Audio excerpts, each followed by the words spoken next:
এমন কোন খাম্বা বাদ রাখবে না যে জায়গায় আমার একটা ব্যানার ফেস্টন থাকবে না। সুন্দরভাবে প্রত্যেকটা খাম্বার লাগে আমার ব্যানার পোস্টার কি করে দেবা, সুন্দরভাবে লিখে দেবা সহসভাপতি। জামাই আর যে ওই ওনারা যে আমার নেতে চায়, ওনারা নেতে চায় ঠিক আছে, গেট করতে পারবে? জামাই 3টা গেট করা লাগবে, পারবে?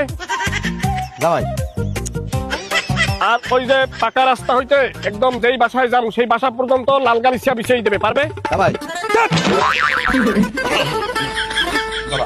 না আপনার না।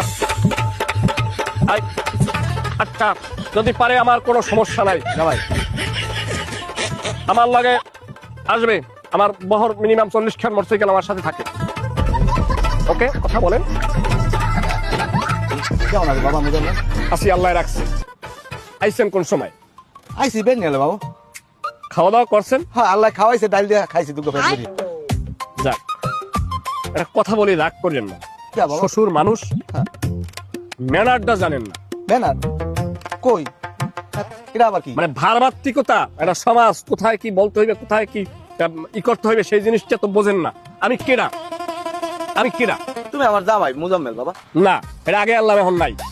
তা তোমরা কি ডিভোর্স করছো? ডিভোর্স না, তাই? আমি একটা সহ সভাপতি। ও এই আমি একটা সহসভাপতি, জামাই জামাইয়ের জায়গায় সহসভাপতি। সহসভাপতি যে কত বড় জিনিস, কত পাওয়ার, কত গভীরতা, এটার যে কতটা ওজন, এটা তো আপনি বোঝেন না। বোঝেন? তাই বাবা সভাপতি সাহেব এখন একটু কথা মা এগুলো বুধবার যাইবেন, ভালো মন্দ খাইবেন। শুনছি বলে সেরাজ মসলি আমার জায়গা মাইপে সব লই যাইবে, আমি হেনে থাকবেন। ঠিক আছে, জানো তাহলে বেড়ান। না সভাপতি সাহেব এখন আমি বেরাম না, আমার আবার গরু বছর ই রয়েছে না, আমি হাউরি তোর কোলায় নাম তারে না। মনে কিছু করেন না, মানে অনেক বড় দায়িত্ব তো, বুঝছেন? হ্যাঁ বাবা, বুঝছি। মানে অনেক সময় ঘামাইয়ে যায়, টপ টপ করে, মানে ওজনের স্তরে ঘাম পড়ে যায়, কিছু করার নাই। দেশে দল এত বড় দায়িত্ব কি করার আছে? দোয়া করি আল্লাহ আমার অনেক উঁচাই উঠক। এখন জামাই না কি করি সহসভাপতি সাহেব, আমি এখন যাই বাড়ির দিকে। জান, আল্লাহর নাম লইয়া। যাই। আসসালামু আলাইকুম। ওয়ালাইকুম আসসালাম।